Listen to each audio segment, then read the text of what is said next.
রাষ্ট্রপতি মোহাম্মদ শাহাবুদ্দিন মুখ খুললেন আন্তর্জাতিক বার্তা সংস্থা রয়টার্সের কাছে, মুখ খুললেন 5 আগস্টের পর 16 মাস পর এসে। রাষ্ট্রপতিকে ঘিরে কত কি ঘটছে আমরা সবাই জানি, এবং তার লাইফটাও যে ঝুঁকির মুখে সে কথাও আমরা জানি। তারপরেও তিনি মুখ খুলেছেন। কেন মুখ খুলেছেন, কি বলেছেন, সেগুলো খুবই গুরুত্বপূর্ণ। সেখানে তিনি ডক্টর ইউনূস সম্পর্কে মন্তব্য করেছেন, সেনাপ্রধান সম্পর্কে মন্তব্য করেছেন, এবং তিনি পদত্যাগ করতে চান এ কথাও স্পষ্ট করে জানিয়ে দিয়েছেন, কারণ তিনি অপমান বোধ করছেন।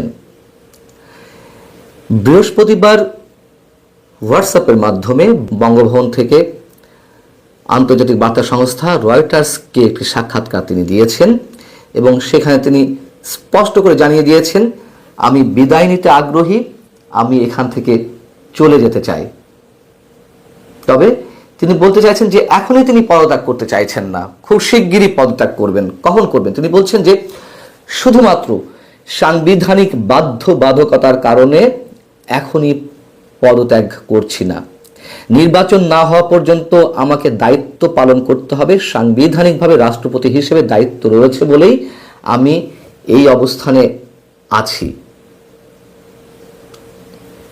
এবং ডক্টর ইউনূস সাহেব যে রাষ্ট্রীয় আচারেরও কোনো ধরনের ধার ধারছেন না, সাংবিধানিকভাবে তার যেসব রাষ্ট্রীয় আচার পালন করার কথা রাষ্ট্রপতির সঙ্গে, তার কিছুই করছেন না, এগুলো আমরা জানি। রাষ্ট্রীয় আচার অনুযায়ী প্রধানমন্ত্রী বা প্রধান উপদেষ্টা যে কোনো গুরুত্বপূর্ণ সিদ্ধান্ত নেওয়ার আগে রাষ্ট্রপতির সঙ্গে দেখা করেন। প্রধান উপদেষ্টা কিংবা প্রধানমন্ত্রী গুরুত্বপূর্ণ কোনো সফরে বিদেশ গেলে সেখান থেকে এসে রাষ্ট্রপতিকে সেসব বিষয়ে অবহিত করতে হয়, এর কিছুই তিনি করছেন না। এগুলো নিয়েও নানান ধরনের কথা উঠেছে, কিন্তু কোনো ধরনের কোনো ভ্রুক্ষেপ নেই। এমনকি আমরা জানি যে জাতীয় স্মৃতিসৌধ কিংবা শহীদ মিনারে আমাদের যে জাতীয় দিবসগুলো রয়েছে, সেটি বিজয় দিবস, স্বাধীনতা দিবস কিংবা শহীদ দিবস যেটি হোক না কেন, আমরা এতদিন দেখে এসেছি প্রধানমন্ত্রী বা প্রধান উপদেষ্টা রাষ্ট্রপতির সাথে একসাথে গিয়ে এসব জায়গায় পুষ্পস্তবক অর্পণ করেন। কিন্তু আমরা কি দেখলাম এই কয় মাস ধরে, রাষ্ট্রপতি হয়তো আগে শহীদদের উদ্দেশ্যে পুষ্পস্তবক অর্পণ করছেন, শ্রদ্ধা জানাচ্ছেন, তার কিছুক্ষণ পরে প্রধান উপদেষ্টা যাচ্ছেন, তিনি পুষ্পস্তবক অর্পণ করেন। এমনকি এইসব দিবসে আমরা দেখেছি যে একসাথে কথা বলছে, মত বিনিময় করছে কিছুক্ষণের জন্য। এগুলোর কোনো ধরনের কিছু ভ্রুক্ষেপ করেননি ডক্টর মোহাম্মদ ইউনূস। এই যে হীনমন্যতা, এই যে এক ধরনের কি বলা যায় এটাকে, নিচু মানসিকতা, সরাসরি বলি, কেন এগুলো পরিচয় দিতে হবে? পছন্দ নাই থাকতে পারে, কিন্তু একজন যোগ্যতম ব্যক্তি, একজন শিক্ষিত ব্যক্তি, একটা রাষ্ট্রের বা সরকারের প্রধান হিসেবে কারো কাছ থেকেই তো আমরা এই ধরনের আচরণ প্রত্যাশা করতে পারি না। ঠিক এসব কারণেই রাষ্ট্রপতি অপমান বোধ করছেন। তিনি বলছেন যে গত 7 মাস ধরে প্রধান উপদেষ্টা ডক্টর মোহাম্মদ ইউনূস তার সাথে দেখা করেননি। এবং আরো ভয়ঙ্কর কথা, যে কথাটি এর আগে এই মানচিত্র চ্যানেলেই আপনাদের সামনে তুলে ধরা হয়েছে, যে রাষ্ট্রপতির প্রেস উইংও কেড়ে নেওয়া হয়েছে ডক্টর ইউনূস সরকারের পক্ষ থেকে।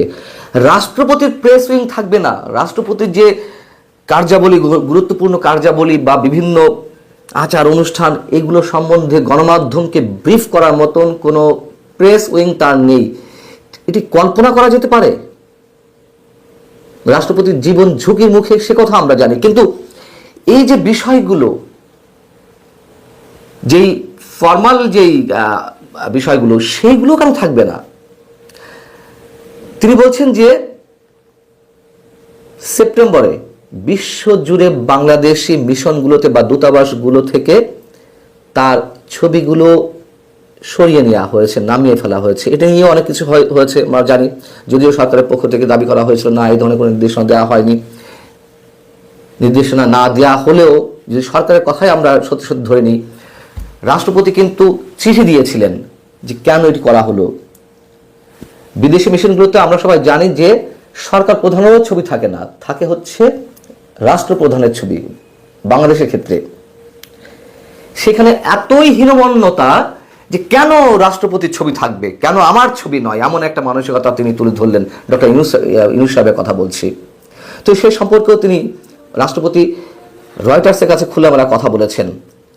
তিনি বলছেন যে রাষ্ট্রপতির প্রতিকৃতি ছিল, রাষ্ট্রপতির ছবি ছিল সমস্ত কনসুলেটে, দূতাবাস এবং হাই কমিশনে, এবং এটি হঠাৎ করে এক রাতেই মুছে ফেলা হয়েছে, সরিয়ে নেওয়া হয়েছে। মানুষের কাছে একটি ভুল বার্তা যাচ্ছে যে সম্ভবত রাষ্ট্রপতিকে সরিয়ে দেওয়া হচ্ছে। আমি অত্যন্ত অপমানিত বোধ করছি। এটাও সত্য কথা। যখন রাষ্ট্রপতির ছবি সরিয়ে নেওয়ার বিষয়গুলো আমাদের সামনে এলো, বিভিন্ন ইনফর্মাল ওয়েতে, পরবর্তীতে গণমাধ্যমে এলো, তখনই এই কথা বলেছিলাম, তাহলে কি রাষ্ট্রপতিকে সরিয়ে দেওয়া হচ্ছে? আমি নিজেই মন্তব্য করেছিলাম। এগুলো মানুষের মধ্যে একটা ভীতির সঞ্চার করছিল যে কেন, কি হতে যাচ্ছে। এবং রাষ্ট্রপতিকে সরানোর জন্য এই যে বৈষম্য বিরোধী ছাত্র আন্দোলন বা এই যে কোটা বিরোধী আন্দোলন, তাদের একটি অংশ, শক্তিশালী একটা অংশ দাবি করছিল রাষ্ট্রপতিকে সরাতে হবে, ফ্যাসিবাদী সরকারের প্রতীক ইত্যাদি ইত্যাদি নানান ধরনের মন্তব্য করছিল। শুধুমাত্র সেনাপ্রধান এবং বিএনপির আপত্তির কারণে কিন্তু রাষ্ট্রপতিকে সরানো যায়নি। তো সেই যে ছবিগুলো সরিয়ে ফেলা হলো, সে সম্পর্কে জানতে চেয়ে রাষ্ট্রপতি চিঠিও দিয়েছিলেন সরকারের কাছে বা পররাষ্ট্র দপ্তরে। তিনি বলছেন যে ইউনূসকে প্রতিকৃতিগুলো সম্পর্কে চিঠি লেখা হয়েছিল, কিন্তু কোনো ব্যবস্থা নেওয়া হয়নি, আমার কণ্ঠস্বর দমন করা হয়েছে, তাকে তো কোথাও কথাও বলতে দেওয়া হয়নি। এমনটা মোটামুটি বলা যেতে পারে যে অবরুদ্ধ অবস্থায় তিনি আছেন এই 16 মাস। তিনি বলছেন যে চিঠি দেওয়া হয়েছিল রাষ্ট্রপতির ছবি বিদেশি মিশনগুলো থেকে সরিয়ে ফেলার জায়গা থেকে সরিয়ে ফেলার বিষয়ে। সে বিষয়ে ডক্টর ইউনূসের প্রেস উপদেষ্টারা মানে কোনো উত্তর তো দেননি, এবং রয়টার্স বলছে এই বিষয়েও আবার তাদের মন্তব্য জানতে চাওয়া হয়েছিল, কিন্তু ডক্টর মোহাম্মদ ইউনূসের প্রেস উপদেষ্টারা তাৎক্ষণিকভাবে কোনো মন্তব্য করতে চাননি বা প্রশ্নের উত্তর দেননি। সেনাপ্রধান জেনারেল ওয়াকারুজ্জামান সম্পর্কেও তিনি কথা বলেছেন খোলামেলা।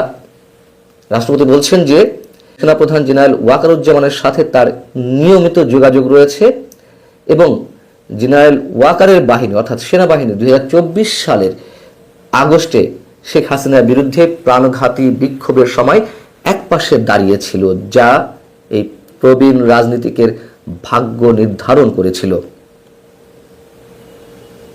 রাষ্ট্রপতি শাহাবুদ্দিন বলছেন সেনাপ্রধান ওয়াকারুজ্জামান স্পষ্ট করে জানিয়ে দিয়েছেন ক্ষমতা দখলের তার কোনো ইচ্ছে নেই, এবং বাংলাদেশের যে সামরিক শাসনের ইতিহাস রয়েছে সেটা থাকা সত্ত্বেও জেনারেল ওয়াকারুজ্জামান বলে দিয়েছেন যে তিনি গণতন্ত্র ফিরে পেতে চান যে কোনো অবস্থায় বাংলাদেশে। যেটি বলছিলাম যে ছাত্রদের একাংশ তার পদত্যাগের দাবি করছিল,